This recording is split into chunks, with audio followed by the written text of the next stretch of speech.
All right, good morning. This is Sean of The Guy Who Sews, and I'd like to welcome everybody here on Saturday morning, the 26th of November. And I have my special guest here today, Stephen Bland from Bland Designs and Idiot Quilter. He's been with us a couple of times before, and he's always a blast to be with. So thank you, and welcome back to this channel, Stephen. And for the two viewers that may not have know about you, would you just say hi and explain a little bit about yourself and your channel? Well, hello, everybody. And if you don't know who I am, where have you been? Really? Under rock? What? I'm everywhere. No, actually, I am the Idiot Quilter. You may have found my YouTube channel. It's under that. It's also under Bland Designs. And I do about 4 videos a week. One's a vlog that's under Bland Designs. That's where I just talk about more general things. The Idiot Quilter is more about quilting. And then my husband and I, Walter, we do once a week So Chatty, where, just as the name suggests, we sit there and usually bicker and so chat about things. Walter's got his own fan club these days. They love how he has sarcastic looks on his face when I open my mouth. He's good at that. And on Sunday afternoons at 4 p.m. Eastern time, we have Stephen and Walter Live, where we talk about whatever under the sun. So everybody is welcome. I am a quilter. I am a crafter. More of a quilter these days than a crafter. And yeah, I just enjoy this. I've been on Sean's show before and always enjoy it. It's always a good time. And yeah, so I don't know what else to tell people. I do have a pop-up sew day happening. Welcome, all are welcome at the end of this today, starting around, well, whenever we finish here. And so if you've got nothing better to do and you want some people, good company to sew with, then you can connect to the Zoom link. And I can put that. I'm not sure if I'm in the right spot at the moment because I can't see. I may need to add you as a moderator. Yeah. Well, what I'm on my iPad on here, and okay, that says live. Let's see. Oh, there we go. I see what the thing is. Okay. Oh, there, got it. All right, I'm good. And let me just see if I can paste in. Yeah, it won't let me do it. Yeah, because you're not. Hang on a second. There we go. I just got to add you as a moderator. Hang on one second. Oh, okay. And, okay, you should be good to post your link now. Okay. So while Stephen's doing that, just wanted to let you guys know what we're up to today. We are actually not going to sew. We are going to do. We're going to chat about our favorite quilts. We decided on 5, but most of us, actually both of us, went a little over that, but that's okay. But we just wanted to talk about our favorite quilts, why they're our favorites, and what lessons we may have learned from them. So I thought this would be an interesting topic for Stephen and I to talk about for a little bit. So I hope you enjoy this. And once Stephen is ready, we'll have him go first. But before we do that, I'll go through the chat real quick and just say good morning to everybody. Good morning, Ingrid. Good to see you. Stephanie Stitches is here with us. Diane, always good to see you. Sherry is here with us. Cynthia, Amy, Donna is always here, my super moderator. Carrie, good morning. Good to see you. And I think we just about caught everybody. And we've put your channel link in there as well, Stephen, in case anyone doesn't know about you. But I think actually I had the actual Zoom link for today already set up, ready to go. It won't let me paste it in on my iPad for some reason. But if people go to that link, they will find it under, there's a new video I posted yesterday that says pop-up sew day, and it's in the show notes. You can just use that. Click there. Okay. All right. So do you want to go ahead and show us your first quilt and just talk a little bit? I can do it. So I picked quilts that are not the run-of-the-mill kind of from a pattern that I've done. These are ones, many of them are ones that I experimented in one way or the other. And the very first one I'm going to put up here for you. And it should be coming up, I hope. It is. I see it. Oh, okay. All right. So this one is my very first quilt. I didn't know anything about 5 years ago about quilting. Didn't have any desire to quilt. Nobody except, well, one of my grandmothers did quilt, but I don't remember her ever quilting. And more about her a little later on, because I have something to show that's I think is very interesting. So I discovered this wonderful world, and I discovered there were quilt stores, and I went to one in my area, which is now since closed down, and I saw this quilt laying on a chair on display saying you could take a class, and there was a kit that went with it, and the kit had Kaffe Fassett fabrics, and I didn't know who Kaffe Fassett was, but I immediately went, oh, I love these fabrics. And I said to the lady, if I buy that kit, because I didn't want to take the class because I wasn't very confident. Well, I didn't know what I was doing. I said, could I figure out how to do this from the kit? And she says, oh, yeah, you probably could. So I bought the quilt or the kit, came home, and I did this on my first sewing machine, my brother, that I got for $189 at Costco. I was going to use it for crafting, for sewing things on tags and in scrapbook pages and stuff like that. So I gave this a try. Well, you can see that was the end result. It's a little wonky. I wasn't really sure how you press things. I really didn't know, like my points are cut off on those flying geese that are there. But the bug hit me. And it was a good thing the bug hit me at that moment in time after I just got that quilt done, because my sewing machine, my cheap old brother, broke. So off I went to the local quilt store and said, okay, I have $3,000 to spend on a sewing machine. What have you got? And Shirley, the owner of Ultimate Sewing here where I live, she says, ooh, there's quite a selection here in that price range.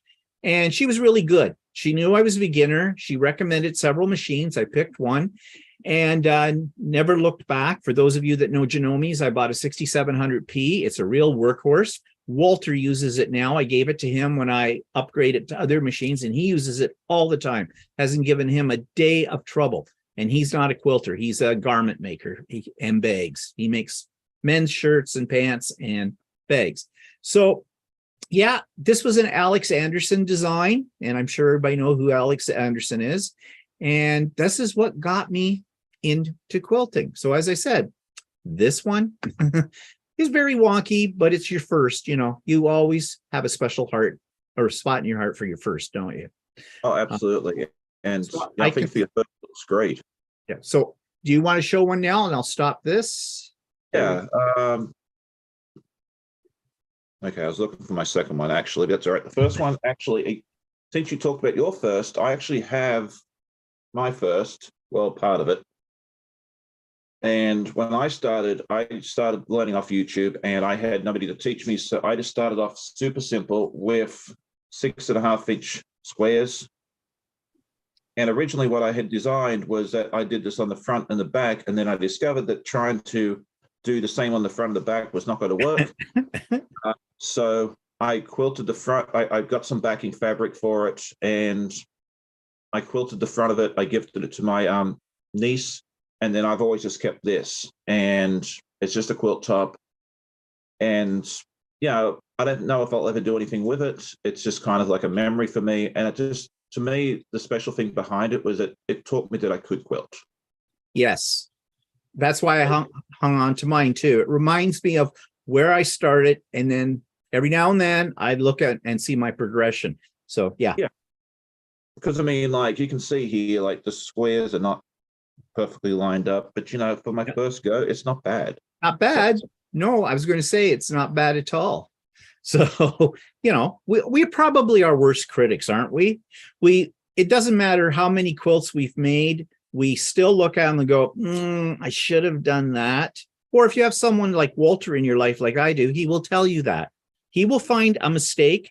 He'll look at one of my finished quilts. I'm very proud of it. I have it all laid out and say, look at this. He'll stare at it for 30 seconds and go, what happened over here? And I went, you bugger. And he's right, though. So I tell him it's a customization. Yeah, that's kind of something that I've learned probably over the last, 6-12 months or so, is that perfection is great, but it's not going to happen. And that, I figure if I go by the 95% rule. If it's 95% correct, it's good enough. Now, if it's a show quilt, you want it to be closer to that 100%. But, a lot of people say if you can't see it on a moving horse, don't worry about it. Look at your stuff. And if it's not perfect, can you live with it? Is it going to be, noticeable once the quilting's done and everything else? And if it isn't noticeable and you can live with it, let it go. Just finish it, because finish is better than perfect. And, like I did my puzzle mystery quilt, and when I was putting it together, I realized that like several of the blocks are sideways from what they're meant to be. And I'm like, I could get Jack out and I could spend an hour or two making it right. But is anyone going to notice? And the Exactly. ultimate answer was no. I'm like, you know what? I'm putting it together how it is. It looks beautiful, and it's going to be uniquely mine. Yes. And that I use that expression all the time. I don't know where I heard it from, about the galloping horse. A man on a galloping horse going 3 miles an hour will never notice it. So, but true too. If we make a quilt and we show it to somebody who's a non-quilter, they don't know. They don't know. And if you do show it to a quilting friend, and if they point out a mistake in it, they're not your friend anymore. That's the way I look at it. No quilt for you. Bye-bye. Well, depends on how they say it. The Well, true. yeah. I don't mind people saying, "Hey, look, you goofed up here," or whatever it is. Because if you can learn from it, yeah, great. If it's constructive, yeah. If they're being nasty and mean to you, then no more quilt for you. Yeah, exactly. So, but it is how we learn, and I have learned a great deal in the 5 years that I've been making these. So, yeah. So do you want me to show my next? I actually have two because they're related. So right. I'll just go up here and put this up for you. Okay, you should be. Can you see that? See that? Okay, I had to show this to you today, Sean, because my love for Australia, and of course, you're Aussie. So this is to you, but this was the second quilt I ever made. When I first got into quilting, it was about 2 months before we were going off on our first trip to Australia. I think it was our first, or was it our second? Either way. Now, what I used to do when we go on trips, we've traveled around the world. We love to travel. We haven't done it in a few years because of obvious reasons with the way things have been. But usually I would take lots of pictures, come home, and I would fill scrapbooks. I did scrapbooking for many, many years. This time I decided I was going to make a quilt. So I collected tea towels. This whole quilt is made up of tea towels. I even did some applique, and I didn't even know what applique was when I put this together. It's my own design, and it's pretty obvious that it is, but it's all tea towels. This quilt is heavy, really heavy, because these are little. And but I loved the colors and the designs I saw in the quilts. Well, then about a couple of years later, we went back to Australia again, and now I knew a little bit more about quilting. So I bought actual quilting fabrics, mostly fat quarters. And when I came home, I created this quilt. Now, the applique in the center is actually one I bought in Australia. I bought a whole set of them. I haven't done them all, but the different animals in Australia. And then I have an embroidery machine as well. So all of these squares here are embroidered. I bought designs online of various Australian animals. And then all these fabrics are indigenous designs. And I just built the quilt out from there. Now, this one's not perfect. Again, this was about the 4th or 5th quilt that I had made. And I think it was one of my first ones that I actually sort of designed on my own, if you can call it design. I was basically fitting pieces together. But for me, it's a memory. It's like, people make t-shirt quilts. Well, this is a travel quilt. And when we get traveling again, wherever I go, now I'll be looking for fabrics that are very specific to an area, or applique designs or something like that.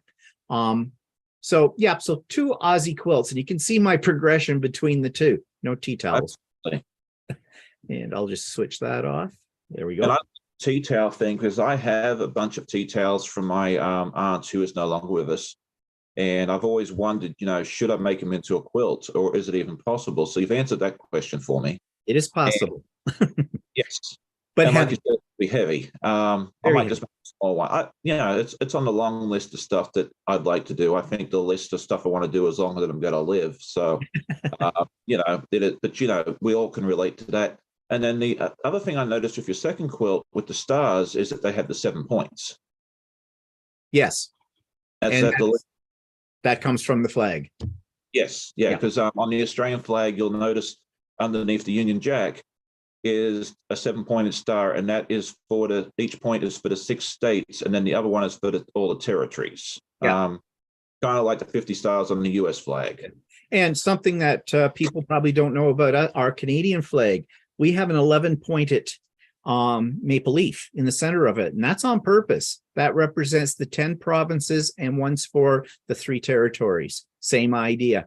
But a lot of people don't know that, including Canadians. I have no clue, so I've learned something today too. So that is really, really neat. And one thing about using tea towels, they don't fray. So there is that advantage to them as well. But they are heavy. That's the other problem. Yeah, I think I might do like a wall hanging or something. As I said, I'd like to do something with them, because I mean we use some of them. I mean, they're 40 or 50 years old, and I mean we use some of them in our kitchen. But yeah, I would like to preserve some of them at some point. Because Finley's chewed a hole in one of them, which I'm not real happy about. Well, speaking of doing something that belongs to somebody that was a relative, my grandma, when I cleaned out my mother's house and everything, I found all of these hand embroidered handkerchiefs and doilies that my grandmother had made many, many years ago, my mother's mother.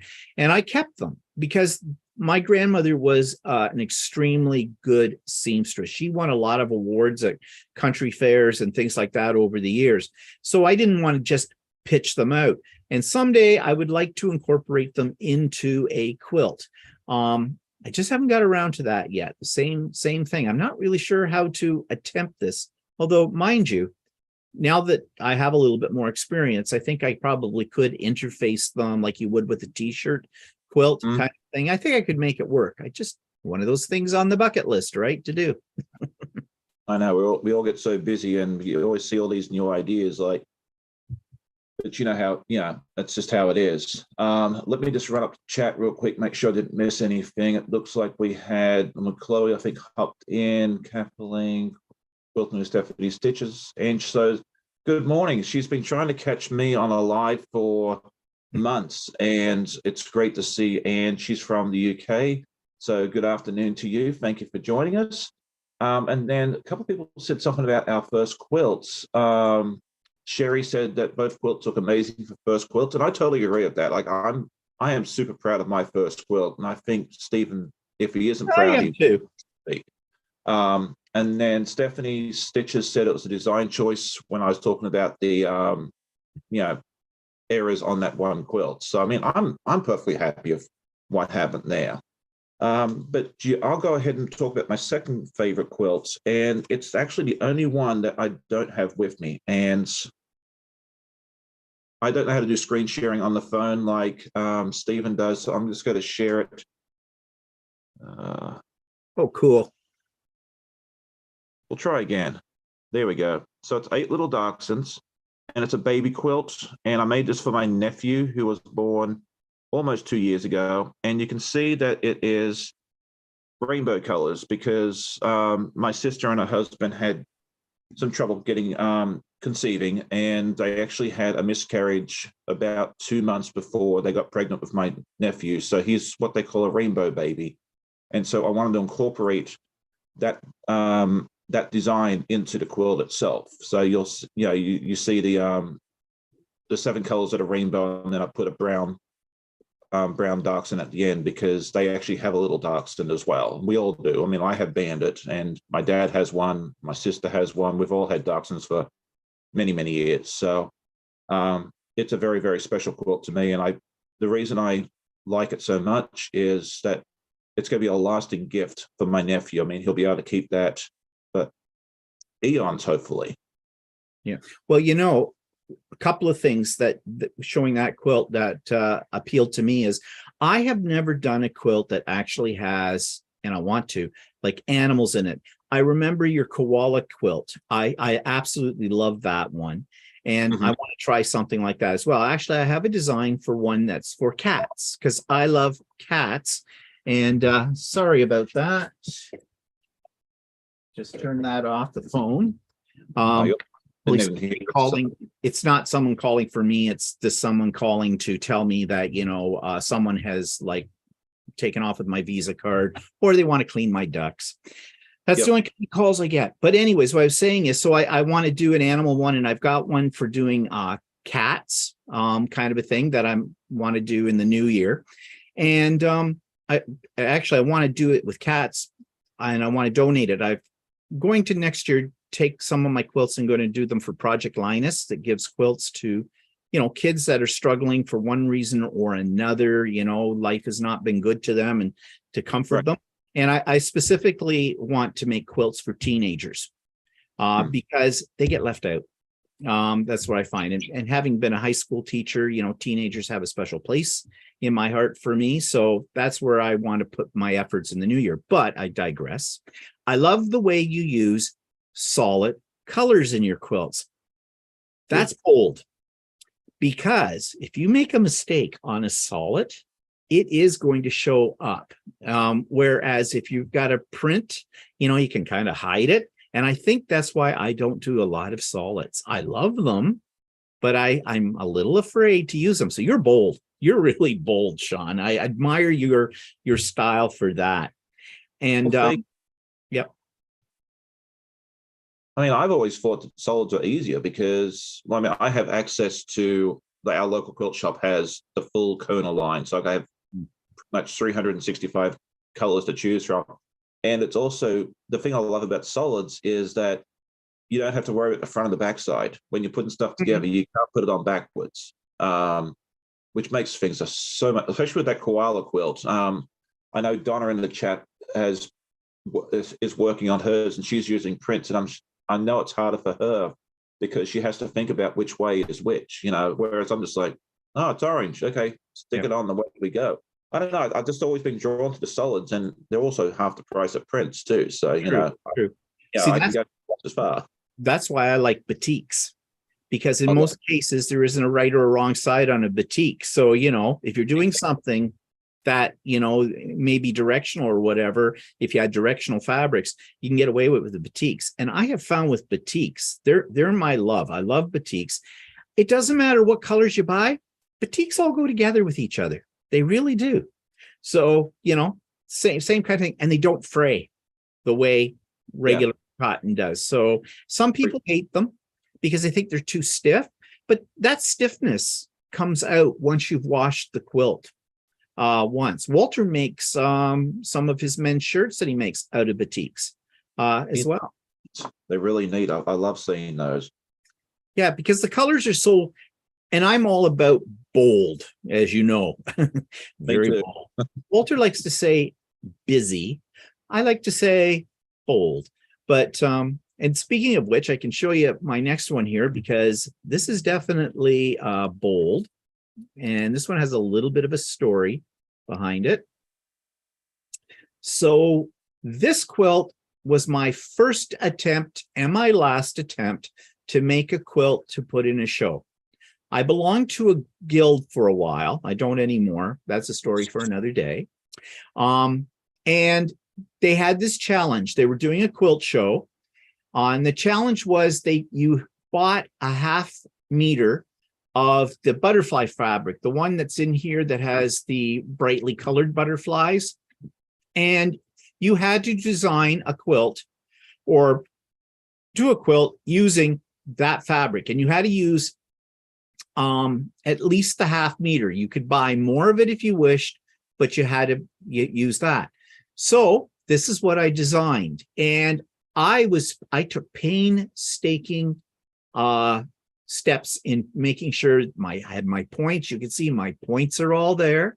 I ripped out things 100,000 times because I am a competitive person. And I want this to be as perfect as I could get it. And I put it in the show, and I was really, really proud of this. Yes, it's a little bit different in its design, but that's what I wanted to do. I was sure, and this was my ego, I was sure I'd get something. Not a sniff, nothing. My quilt was sitting up on display next to a quilt that won the first prize in whatever category and she had done it all in applique. And it was a wonderful quilt. But boy, did that let the air out of my sails. And it was at that point that I learned, it's too much pressure to make show quilts. I mean, it's okay if that's what you're into. Right. But I decided, why am I putting myself in this pressure? I'm doing this because I enjoy it. It's relaxing most of the time. And, so that was a wake-up call for me. This does hang over over my bed on the wall now because it's still one of my favorite quilts. But again, bold. I'm into color and into prints, so you can see that. And the quilting that's done on it, I did the quilting myself, but at that time I didn't have a long arm. And so it's done with a pantograph, and I did it at my local long arm store where you can rent the machines and everything. So I did do the quilting myself as well on it. But yeah, no prize, but I still like it. That's the thing. Like, it just all depends on what the judges are looking for. There's a lot of criteria which you don't always know about first up. And I've talked about that at length in different videos. And I mean, if you want to enter a quilt into a show, I suggest go for it. But if it's not your calling, don't do it. It's supposed to be a hobby. It's supposed to be fun. Don't put yourself under stress. Part of the thing too was, and one of the reasons why I started the Idiot Quilter was because I was watching a lot of YouTube videos, and I was watching people like Angela Walters and Leah Day. And, those people put stuff into shows all the time. They win multiple awards and the whole bit. And I want to be just like them someday when I grow up in quilting. And then I realized, but that's all they do. They have hours and hours. They have years of practice to perfection. And that's their thing. It's not my thing. It's too much stress. I worked at a job that was enough stress for 31 years as a teacher. No, yep. I'm retired. I don't have time for stress. So I don't do it. And if you'd like, I have another one I'll show you because I know I have a few more than you do.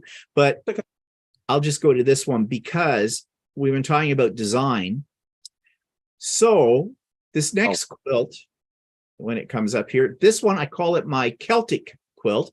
This was made from leftovers from another project that I did. They're from Northcott. They're part of their Stonehenge line, which is a fairly famous line in Northcott. It's been very successful, that line. And this is another one where I took the bits and pieces and I just did, I don't know if you would call it improv quilting. I didn't have a plan.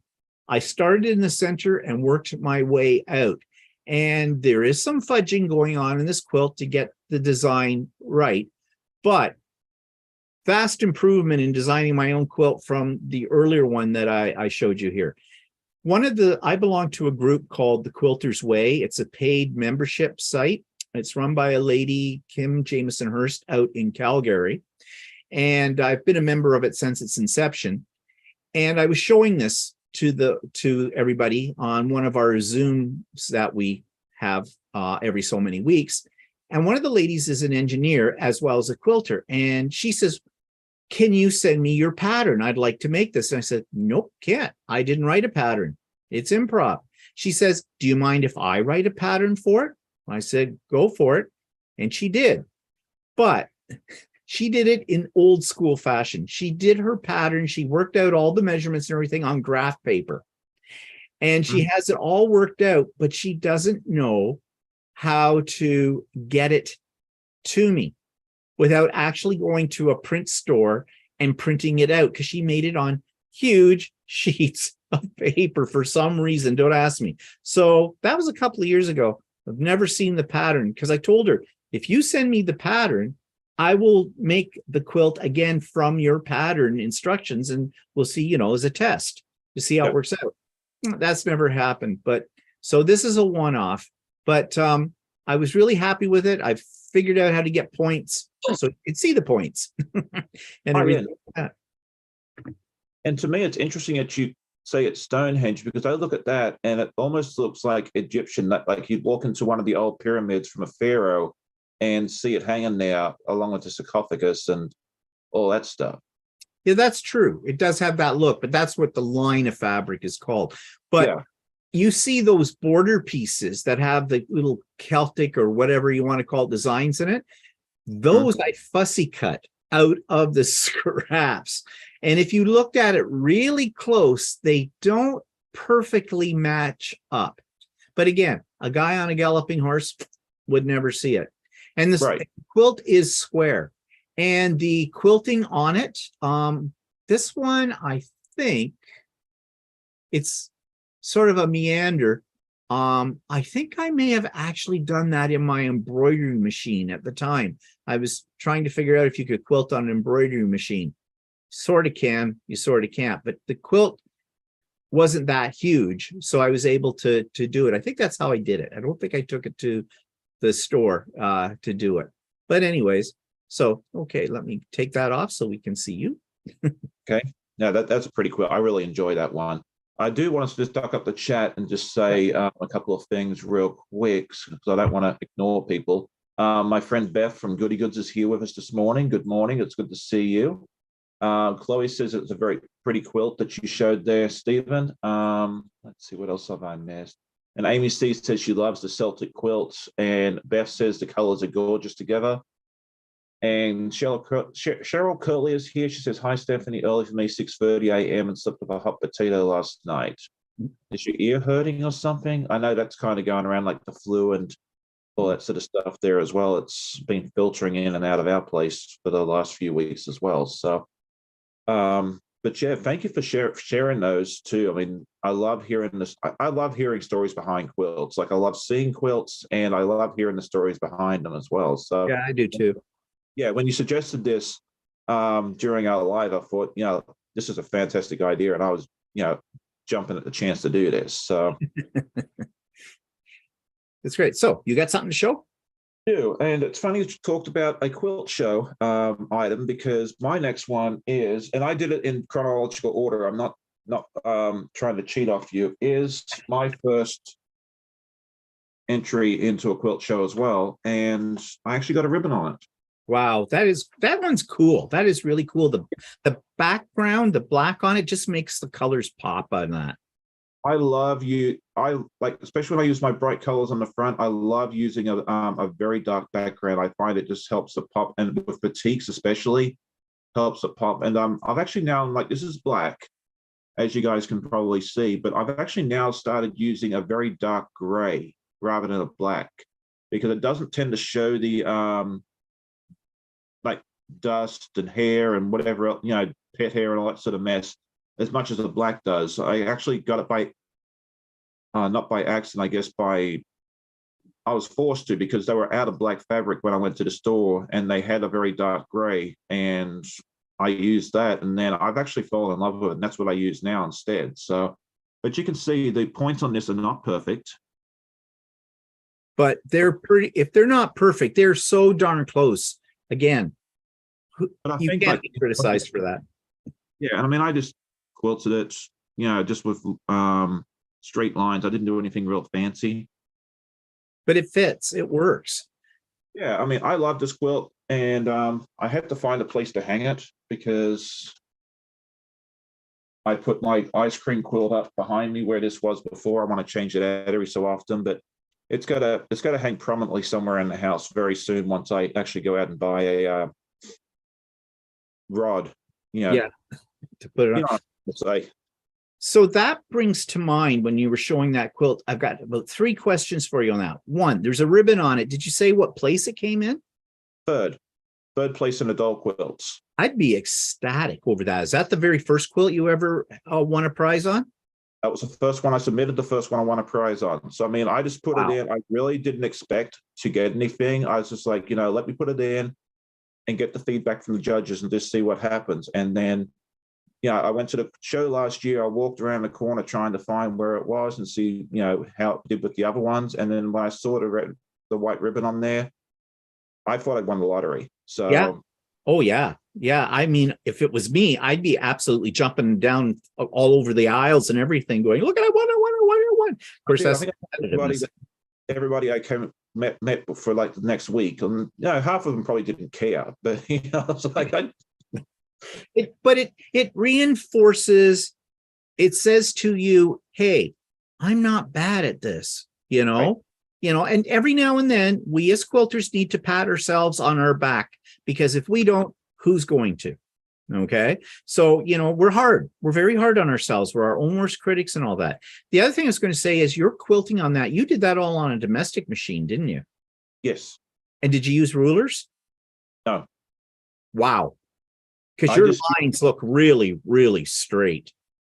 Yeah, basically, I mean, I cheated is what I call it, but basically, I have my 1/4 inch foot with my it has the guide on it, and I just went off that, and so they're a 1/4 inch apart, and I just went one line, then went around to the next one, and just kept repeating it until I was done, because I didn't have a ruler foot or a ruler at that point. I actually did it on my brother, the small machine you always see me sewing on. Well, Um, you know something? I asked that question because I knew you'd probably had done it on your brother and that kind of thing. But for those people who think they can't quilt their own quilts on a domestic machine, yes, you can. And it doesn't have to be anything really fancy. Like everybody wants to do the feathers, but feathers, well, I've never mastered feathers. Believe me, my feathers look more like monsters if I try it. But you see, something just as effective, like straight lines using your 1/4 inch foot as your guide on that, still very effective with I it. mean, I normally use my Vanina for quilting, but I'm almost certain I did that on the brother. I made that on, I don't know. It was one of those two anyway. But yeah, I mean, I just did what I was confident doing. And, I think for a show, you do need to do more quilting, because that's one of the things I did get dinged on for the ice cream quilt, is that the quilting was not consistent. And I think it's because I only quilted the ice creams themselves and not the outside space. But when I did a test on the outside space, I wasn't happy with the results. So I ultimately decided, let's just do the ice creams and just see where the chips fall. So And yet, you still want a ribbon for that.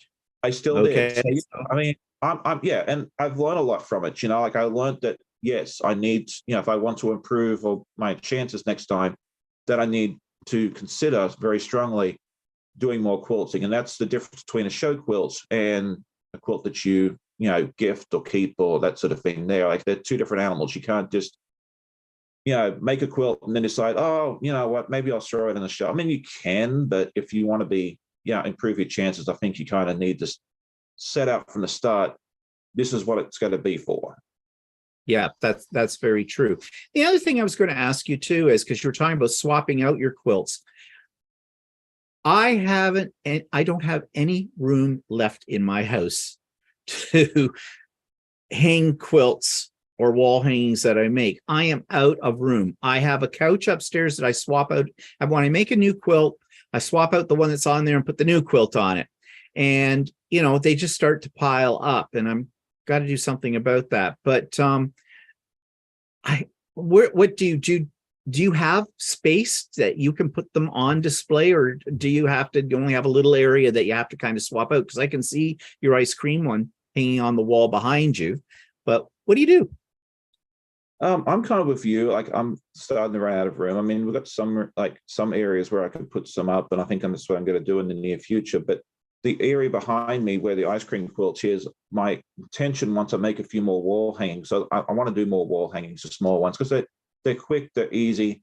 I want to swap them out seasonally. So I mean, I would have liked to have done one for Christmas, but I haven't done it yet. So that might be a 2023 project. Maybe do one for the spring, the summer. I mean, I'd like to swap them out. I know a lot of people like to hang garden flags outside. I don't really have the front yard to do that. So I figured, why not just hang wall hangings in my sewing room? So that way, when you come onto the channel, in the springtime, you'll see a springtime quilt and so forth. So that's I think a lot of people do that. I think they swap out quilts on display for the seasons as well. Well, it is part of your home decor.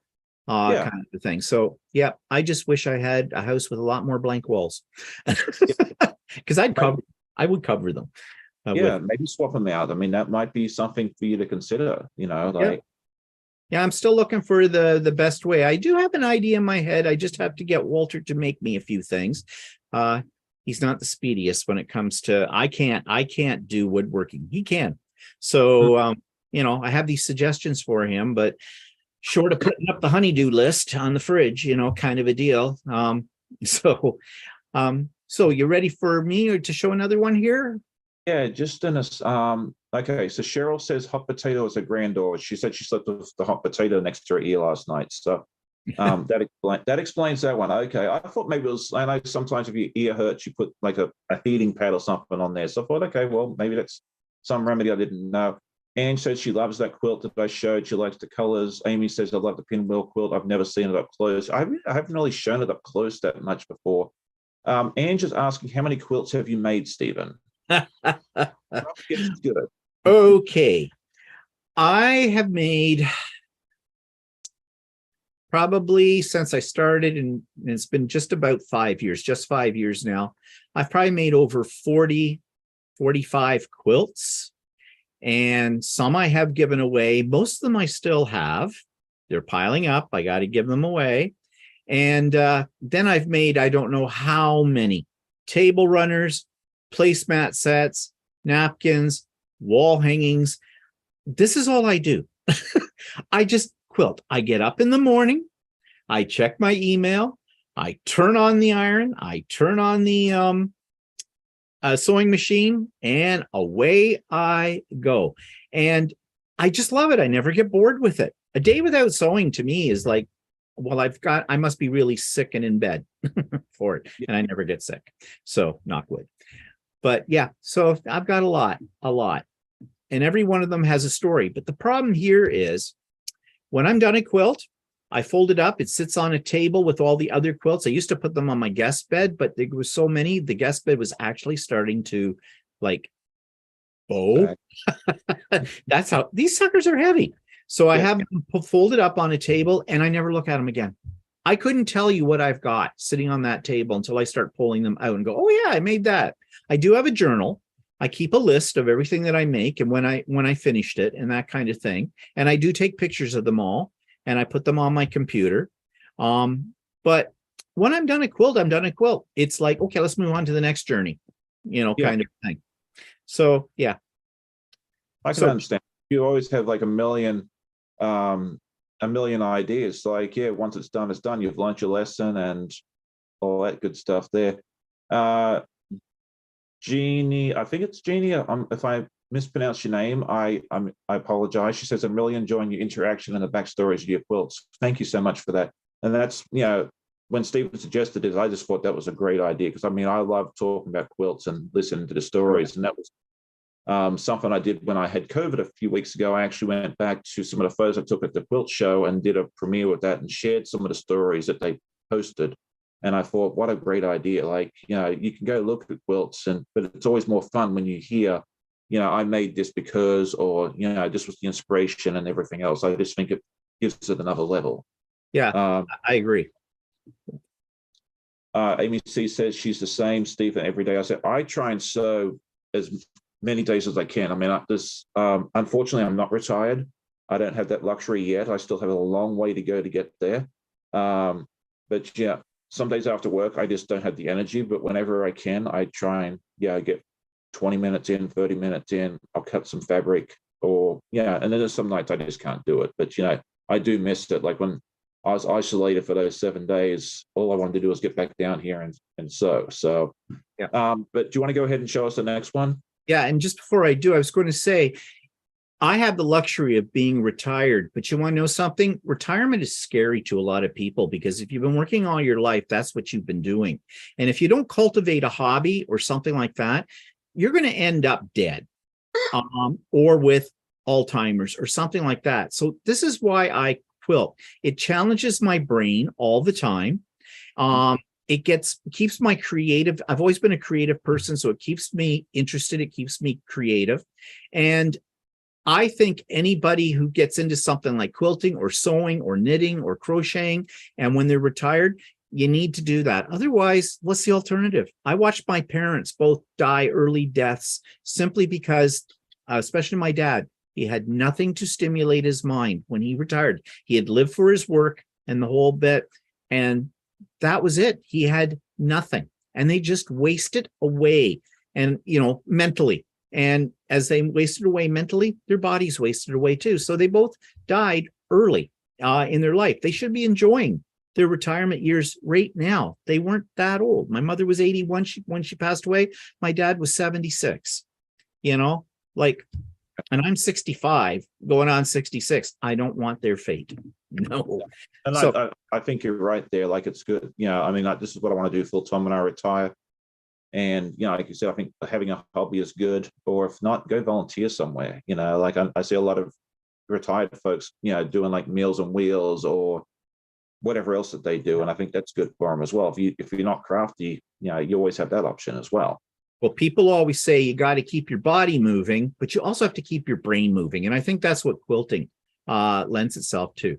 So speaking of keeping your mind going, here's the next one I want to show you, because this is another original, my design, but this one's, I call it a circle in a square. Again, more of those Celtic fabrics. I still had some stuff left over, but I was afraid of applique. I had done a little, but I was afraid I'd screw it up.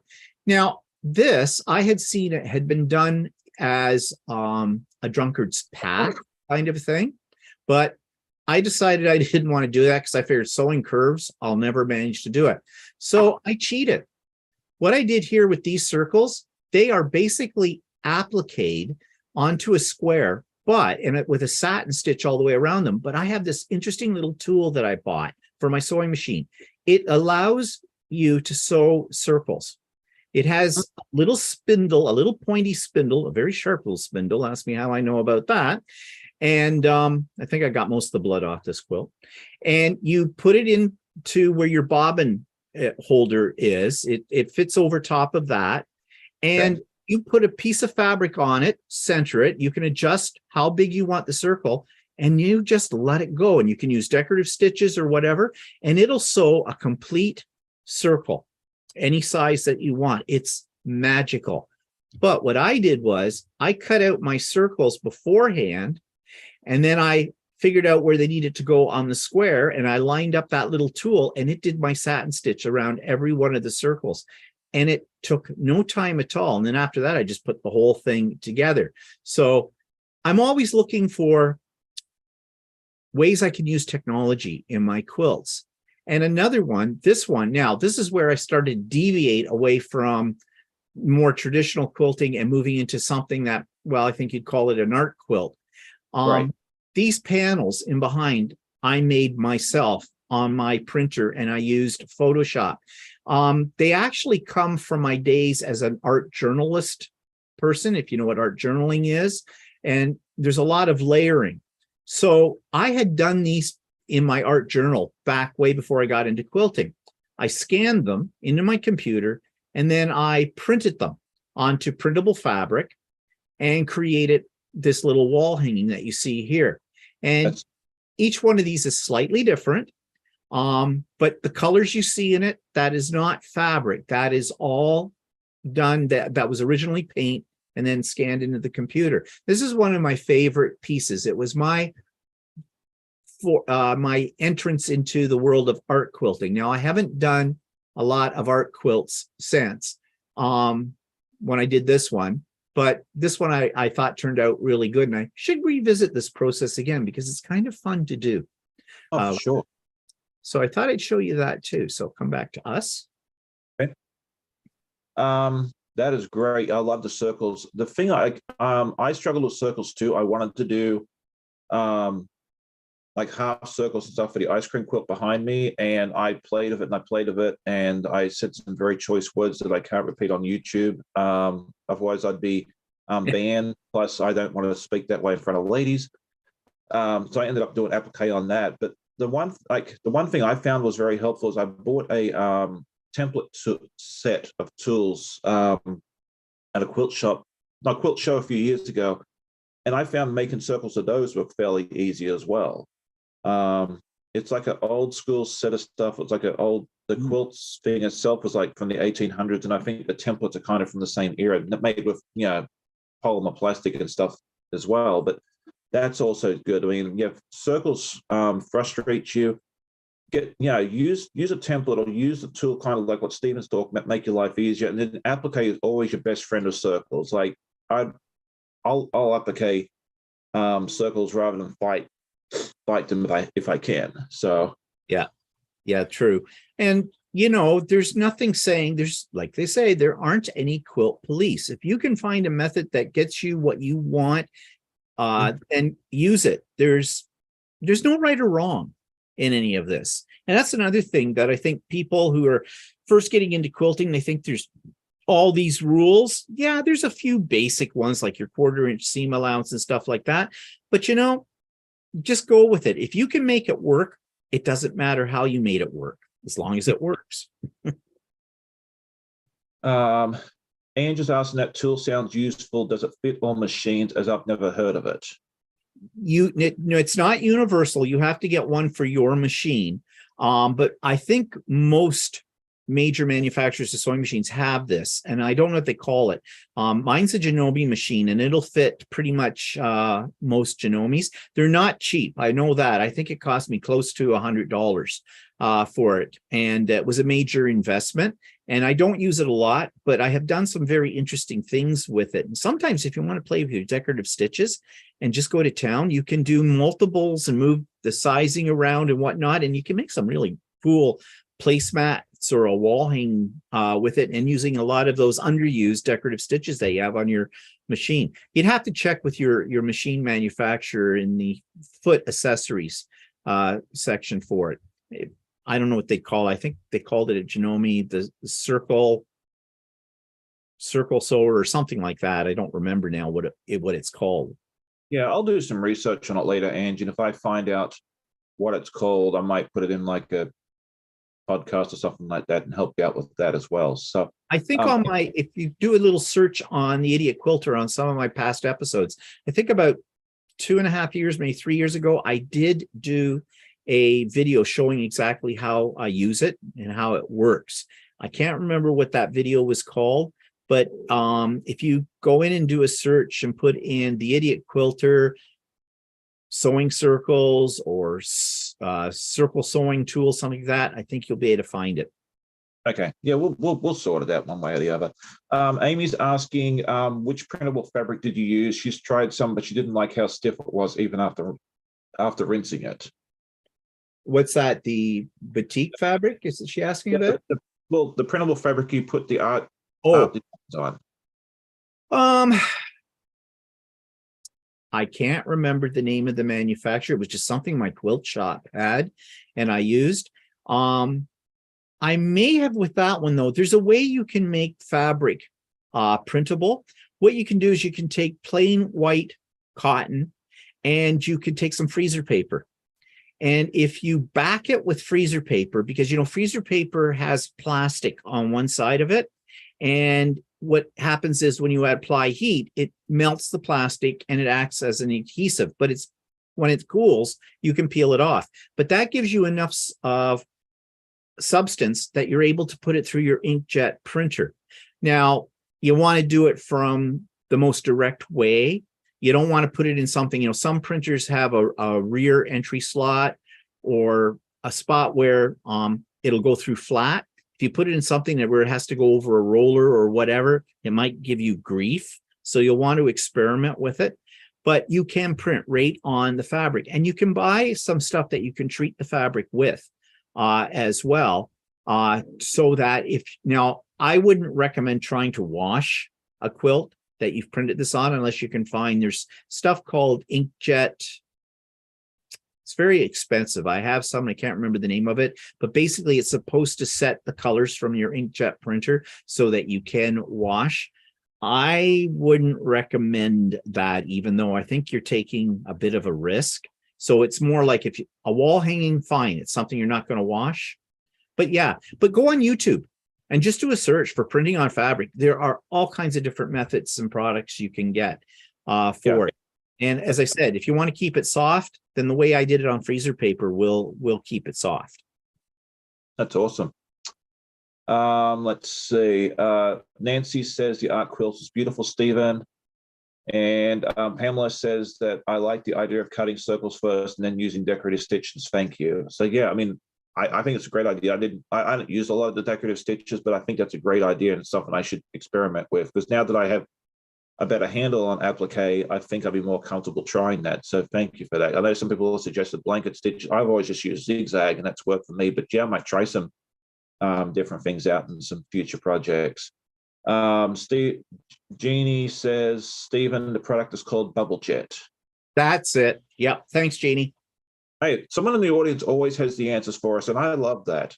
So that is awesome. Is it my turn or your turn? Nope, it's your turn.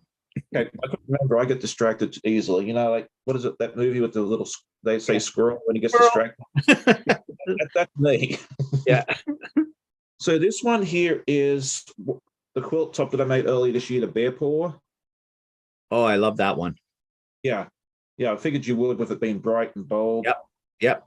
And anybody that's watched my, first 10 or 12 or 15 episodes would know that one quite well. But the reason I brought that one out is that it was a journey of perseverance. I bought the quilt kit probably 5-6 years ago, and every January I'd bring it out. I'd make a block, and I wasn't super comfortable with it back then. And then I put it away. And then this year, when I started the channel, I said, you know what? I want to finish all the kits that I started. And coming back to it this year, when I had 5, I think it was like either 4 or 5 of the blocks done out of 20, I had the confidence and the skill set to comfortably complete it. And so to me, it's a journey of perseverance. And I just loved that I was able to finish it. Now, trying to get some of the blocks together from 5 years ago, where they were a lot, it wasn't as polished to the ones that are done now, was a bit of a challenge. But, the quilt top's done. So, and it's gorgeous. Yeah. And I love this. And I want to quilt it. Basically, I would like to enter it into the state fair next year, but I have no expectation at all of placing. It would just be for show. I think you've got a good chance.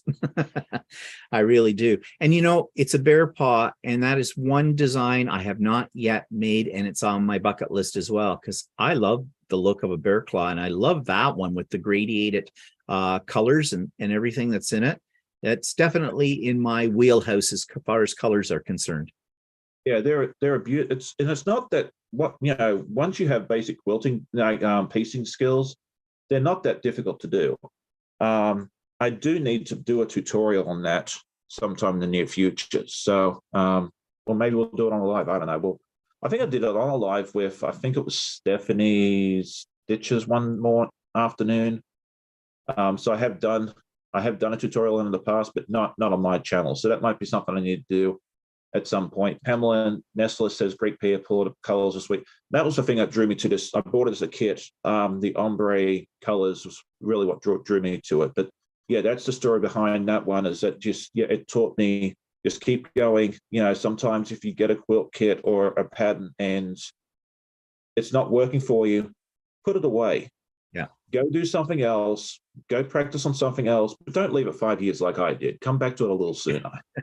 Yeah, that's true. Because I have a few things that I'd started and I put them away, and they've been sitting there for several years, and I pull them out and go, I should finish this one up, and I have to review everything because I forgot what I was doing with it. That's where making a lot of notes help. But I was going to say about the bear paw, I think a lot of people are intimidated by the bear paw block because of the points.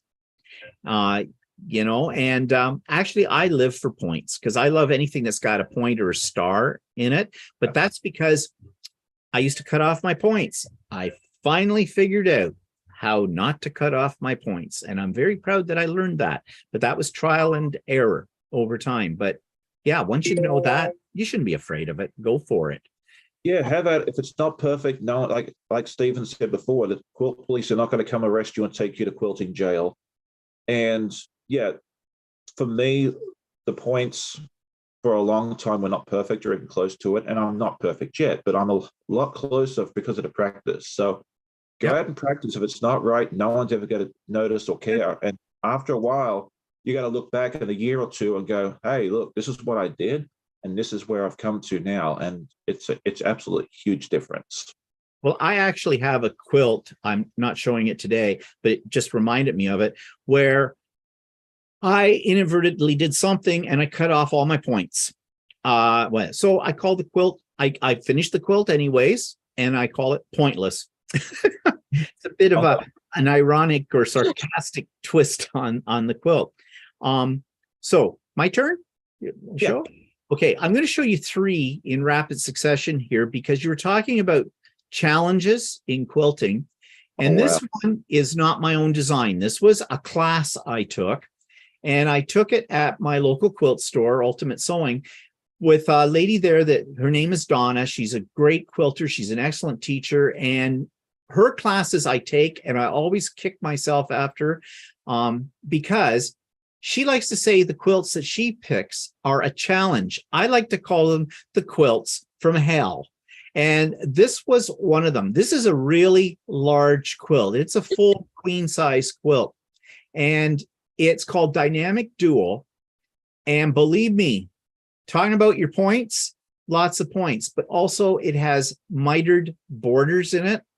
And it's got the 2 tones. So I learned a lot doing this quilt, but there were many times when I also learned a whole new slew of swear words while I was working on it. But I really like how it turned out. And then this one, again, you're talking about points and stars. I love stars. This was one of my first quilts I ever gave away. It's called 9 Sisters. I think it's a cozy quilt design, but I'm not absolutely sure. I love cozy quilt designs. Their patterns are so well written. This was done with batiks as well.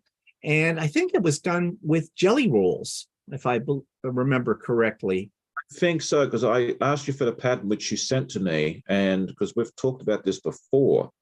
And I think you're right when you said it was a jelly roll. Yeah, and it's nice and bright and bold. I gave it as a housewarming gift for a friend of mine, and he has hung it on his wall now. I might make another one someday. I've never made 2 quilts like twice. They're always one-offs when I make them, but this one, I love this pattern so much. I might do it again. And then talking about your challenges and talking about applique. Oh my God. This one, I saw it. I fell in love with it. It had maple leaves. I love anything with maple leaves on it. It's very Canadian, just red and white, colors of our country. But this is a giant one-piece applique. And I did it completely wrong, but I made it work. When I put it down, the way I used steam a seam to hold it down onto the backing or to the background fabric. But it was so huge that appliquing it to this quilt was a real feat at the time. And the quilting on this, I did this all with a walking foot. It's all straight line, except I did a little bit of curvy stuff to follow the outline of the maple leaf, but I did it all on a domestic machine. And this is a large quilt. It's a good full size one, but yeah, will I make another one of these? No, but I was really pleased with the way it turned out. I love that. I can't believe that's one piece like of applique. I mean, you've got you've always had my admiration, but yeah, even more so because of that. It was a bitch because I'm sure.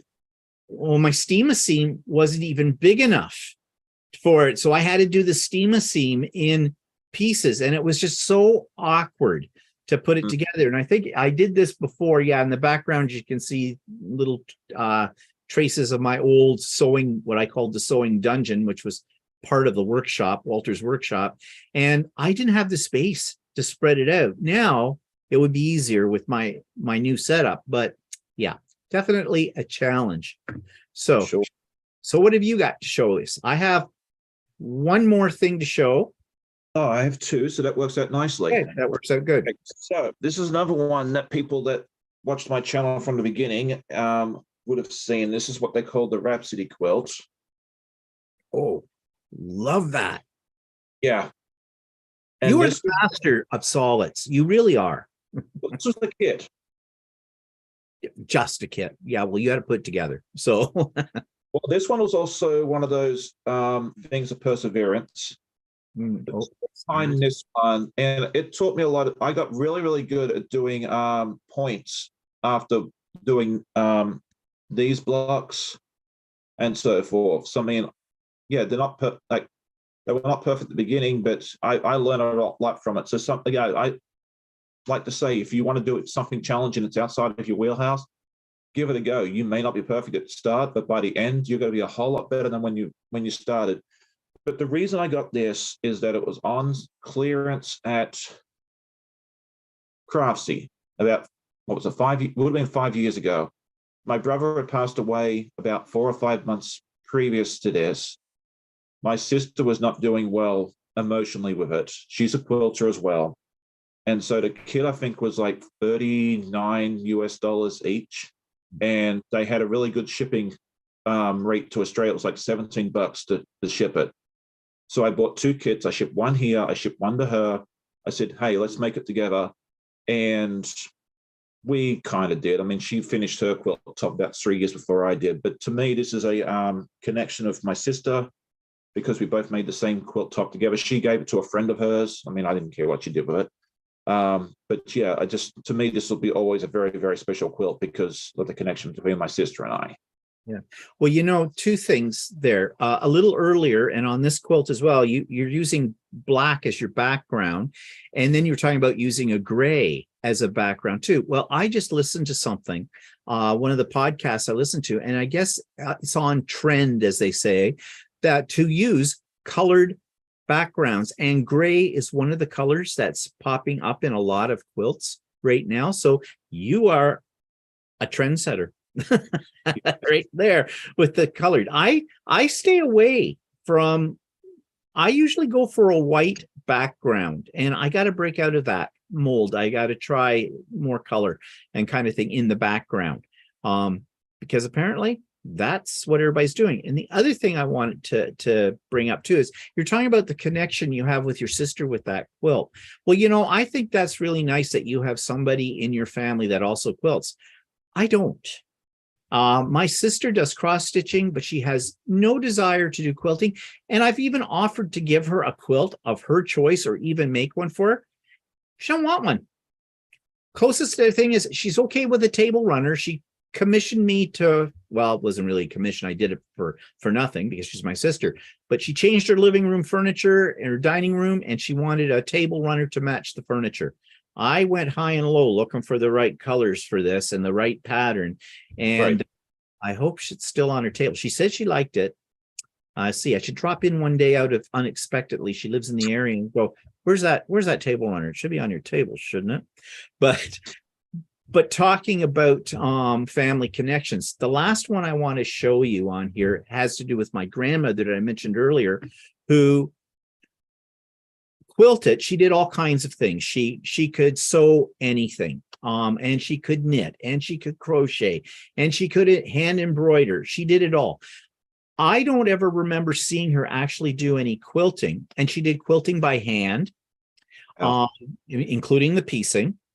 But she decided to make a quilt for each one of her grandchildren. This was back in the late 70s, I think. And so, in the late 70s, the selection of fabrics for quilting was not what we're used to today for that. And so she did. She made 5 quilts and to shed 5 grandchildren. There was me, there was my sister, my brother, and then my 2 cousins. Well, there's only one girl, and that's my sister. So my grandmother wanted to decide. She wanted us to pick the quilt we wanted, but she didn't know whether she should let the only girl pick first. Sexist much? Or the oldest? Yay, that's me. I don't know how it worked out, but I got the last pick. And the last pick is this quilt I'm going to show you. This is the one my grandmother actually made. Put it up here. And I hate the colors. I love the quilt. I hate the colors. I do not like salmons and browns. Now, in the house that I lived in before we bought this house, it was a 2-story, and there was a big, in the stair section of the house, there was a giant wall there that was blank. And this just fit on that wall. And so I hung it. there, and it looked okay there. It didn't really go with the rest of the color scheme in my house, but in that particular spot, that wasn't a problem because I wanted it to be on display because my grandmother made it. It's all hand quilted, all hand stitched, everything with it. It's a gorgeous quilt, barring the colors. Well, when I was cleaning out my mother's house, my mother had my grandmother's original templates. She designed this quilt. She did not have a rotary cutter. She did not have templates. She took cereal box cardboard and graph paper. She designed this herself and she made her templates with it. And my mother still had all of those. My mother never quilted. My mother hardly did any kind of sewing at all. So for some reason, she had these. So I have them now, and I will always keep them. But I got thinking, I wonder if I, using 21st century technology and equipment, could I recreate this quilt in the colors I like? And my favorite colors are blue. Well, guess what? I did. And here's my version of this quilt. Now, I made a few changes. This is my version. Notice I got rid of prairie points. I do not like prairie points. To me, nothing says old lady or old person like prairie points. Sorry for those of you that love prairie points. No reflection on you, just me. You had all those circles, and they are all drunkard's path that she used in this. I was not going to sit around and cut those out, so I did buy templates for making the size of drunkard's path. I made them slightly smaller than what she had in hers for this. This is where I really learned how to sew curves with it. And yeah, so this is my version of her quilt. And the quilting on it, I did it on my domestic machine. I didn't have my long arm yet. And you can see it's just, I used a serpentine decorative stitch using the walking foot. And it just went down, started in the center, moved my way out, and equally spaced them across. This quilt means a lot to me. It'll never be given away. I wish I had the space where I could take the two quilts and put them side by side. Because to me, it's not just represents my grandmother and her ability to be able to do such fine sewing, but I'm showing how things were done in her time and how things are done in our time. And it's in the colors I like. Yes, I love the story. And to me, the colors that she chose, the salmon and the brown, although it's not my aesthetic either, that to me is very 70s. Like, yep. Yeah, so for the time period, that was probably very, very fashionable for most people. And the fabric feels very 70s too. I think it's a cotton, but it's kind of a slippery feel to it. It's not like the cotton we use today. But yeah, so this is one I will always, this is what I consider an heirloom quilt, the both of them. And I have a couple of other quilts of my grandmother's as well. She did a bird of paradise one, all applique, all hand done, the whole bit. And they're ones that I have, you know, they're preserved because they were my grandmother's. So do you have something else to show us? I'm done showing. That's good. I just before I do that, I just want to go through the chat real quick because there's a lot of neat stuff that people have been saying. So let's see. Sorry. Chloe says that many cozy quilt patterns use jelly roll strips, which I think is true. I mean, that's such a nice pre-cut. I mean, I'm not a huge pre-cut person, but jelly rolls are always fun. And I'll actually talk about the one time I did use a jelly roll in just a second. Kate, the Purple Wall, is asking how Walter is doing. Oh, he's fine. He's fully recovered. Yep. He's in bed still, of course, right now, but that's not unusual for Walter. But yeah, right. Walter was sick.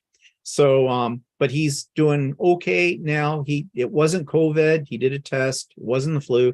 It was a urinary tract infection. He's somewhat prone to those, but he's perfectly healthy right now. So I still don't get any money. So Pamela Nestler says, more beautiful work. This is so much fun to see. I'm so glad everyone's enjoying this. Kerry says, I've never seen the Rhapsody quilts before. Definitely check out my first few episodes. You'll see it like in the first 10, I think it is. if you want to see the progress on that. And says, love that, Sean, great colors. Debbie Dunn says she loved the quilt kits from Craftsy. I did too, and I'm really sad that they don't sell those anymore, because that's where a lot of these quilts came from, and they were always very reasonably priced. I'd wait till they were like $60 or below, and I'd just buy, because you got the pattern, all the fabric, and you were done. It was so economical and a lot of fun. It gave you like stuff that you wouldn't necessarily do yourself otherwise. Kerry says that my exploding heart will be a great background. It is the first dark background I have had. I've done. Super anxious about it. You'll love dark backgrounds, and I love them too, because they don't show the dust, the hair, the pet dander, and all that sort of mess as well as much as a white quilt. And that's kind of, I think, why I gravitated towards it. Plus, I wanted to be a trendsetter, as Stephen said, apparently. So, Yep. I just didn't know it. Nancy said it's beautiful, Sean. Kate Purplewall says she's trying to break away from white, but it's a very comfortable choice. And I think that's where we can get stuck in a rut. A lot of us, you know, I know I'm guilty of it, and just about everybody is. So Nancy says you two are so fun to watch. Kerry agrees with that. Thank you so much. That means the world to us. Anytime you guys say something nice, it means a lot. It really does. Our heads just get bigger and bigger, and they'll explode. Yeah, I might be able to walk through the door soon, so we might have to stop. Pamela Nessler says, Grandma got me into my fiber work. Cheryl says, beautiful quilt from your grandmother, what a treasure. Jim Bennett says, awesome quilts, thanks for sharing. Ange says, loves the color, Stephen. Pamela says, fantastic story and history of your grandma's quilt and version. And Amy says, oh, beautiful, what a great opportunity to recreate a quilt that your grandmother made. And Dawn says, hi, Sean, I made it. Okay, excellent. Thank you for joining us, Dawn. We're almost done, but you can always go back and watch the beginning of what you missed. But I'm going to show my final quilt. And again, recurring theme, it's something that I did with my sister. Back in 2016, we decided to do a temperature quilt each. And so what we did is, for the 365 days, or that was a leap year, so it would be 366 days of 2016, we got the temperature of our home, like our current cities, and made a temperature quilt. And then this is what mine looks like. And then we swapped them. So this is my sister's hometown, or where she lives right now, Newcastle, which is about an hour north of Sydney. She used blues for when it was colder, and like January's at the top here, and like so each row is a month.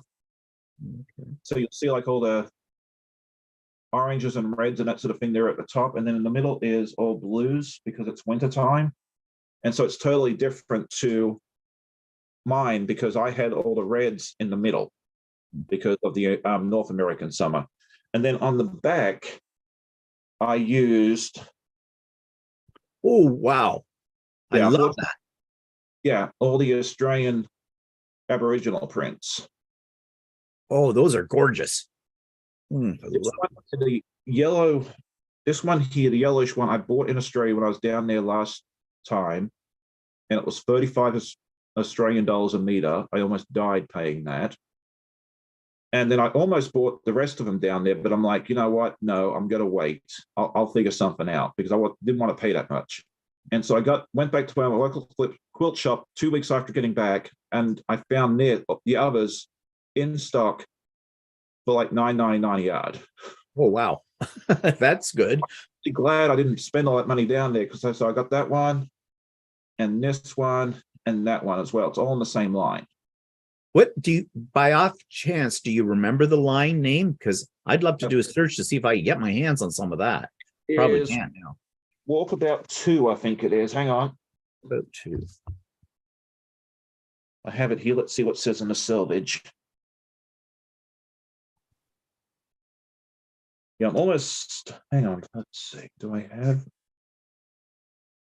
Oh, this one's Turtles by Fabric Quilts Incorporated. Now, this was 5 years ago, so I doubt it's printed. Probably. Yeah, Walkabout 2 by Paintbrush. So it actually is a couple of different things, but yeah, if you look for that, you'll kind of get the idea. Yeah. We'll do a And I search. still have it left. And then the other thing with that quilt, Dawn is saying the back is Scottish at the front.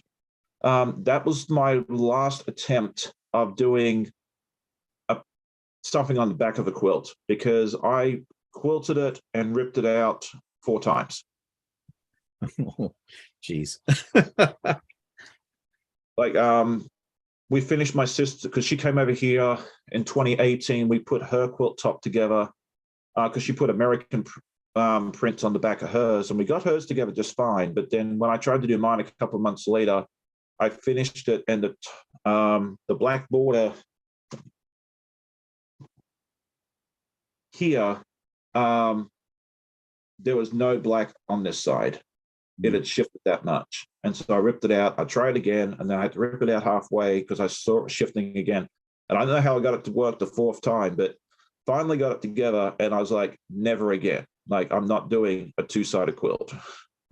Yeah. I know the feeling. Tried that myself too. Yeah. A few times, and it's actually, I have done it once since, but that was on a huge like t-shirt quilt, and that worked out all right. But yeah, I'm not a fan of doing, as much as I like the idea of a 2-sided quilt. No, not for me. So, No, I like to buy one piece of fabric that's going to do, like, I'll buy the wide back fabric, and I'll buy about 3 meters of it, because I prefer just all of that on the, not, and plus when you put it on a long arm too, the more seams you have to go through when you're doing that, the more you can have some problems, I have found. So yeah, if I can avoid piecing a backing, I will. Yep. So that, and then let's see, where is it? Here's somewhere. Finley got to it a couple of months ago. You can see. Okay, applique opportunity.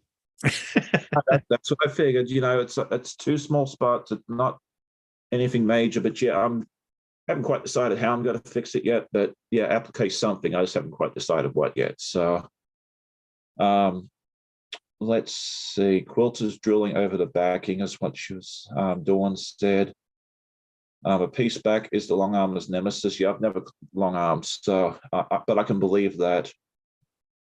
All right, but yeah, I think that bad dog, no biscuit. Yeah, I was not happy with Finley that day. But yeah, that's all I brought for today, and I think Stephen is done. Yeah. I am. So I think we'll go ahead and wrap this up in just a moment. But I just want to thank Stephen for joining me this morning. This was an absolute blast. I had so much fun listening to the stories and sharing my stories as well. And I hope everybody in the chat enjoyed it as well. I mean, I guess if you didn't, you would have logged off long before now. So, well, thank you for having me, Sean. I really enjoyed sharing the quilts that I had, and we'll have to do it again another time as well. Maybe do something around a theme or whatever, as you know, kind of a thing too, because I really enjoyed doing this. I was going to say something similar. Maybe let's revisit it maybe in 6 months or something, and let's do a theme, or favorite quilts of the first half of 20. We'll come up with something, but we'll definitely do this again, because Kay is asking, has that been confirmed, or was it an unfounded accusation? She was caught red pawed doing it. So no, there's no doubt in my mind who was responsible for that. Yes, and that's something else I was about to say. Kay, Stephen's going to sew today, right? Yes. Do you want to just tell everyone what you go, just in case they missed the beginning? What you do for the pop-up sew day? Yep, pop-up sew day today. Actually, I'm going to open it up once we're finished here. And the link for it, the Zoom link, if you just go to my YouTube channel, The Idiot Quilter, and look for the video, there's a video that actually announces it called Pop-Up Sew Day. You can't miss it. I just posted it yesterday. In the show notes will be the link there as well. And come and go as you please. Work on something, gather around. Yeah, it's very relaxed. Yeah, and they're always a lot of fun. I joined your quilt retreat the other week, which is similar, and I had a lot of fun. I have to run and do some errands shortly, but I'll try and pop in later if I can as well. So sure, it's all about me anyways, because I just don't want to feel lonely today, and I want to quilt, and so I need people to sew with. Yeah, have your friends join it. I mean, every time I see someone put a Zoom up, whether it's myself or Courtney or Donna or whoever else does it, people always show up to it. So Yep. It's always good to sew with friends. All right. I think I caught everything. Thank you, Sean and Stephen. Really enjoyed today's watch. I found it very interesting listening about the quilt amazing watch. That was Ange Stowe said that to us. So thank you for everybody that joined us today. If I missed your comment, I apologize. I try and catch as many as I can, but I'm not perfect. I'll have my podcast in the morning as usual. Steve will have his regular slew of videos throughout the week. And I just think there's something there for everybody. So if you haven't checked out his channel, please do so. If there's going to be something there you like. But I hope you all have a great day. Happy sewing, and we will see you all in the next video. Have a great day. Bye. Thanks, Sean. Bye-bye, everybody. And as soon as I figure out how to turn it off.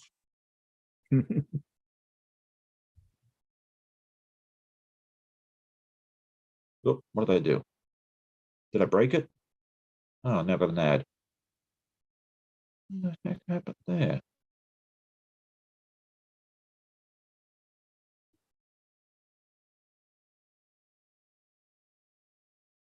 Not sure if we're off or not.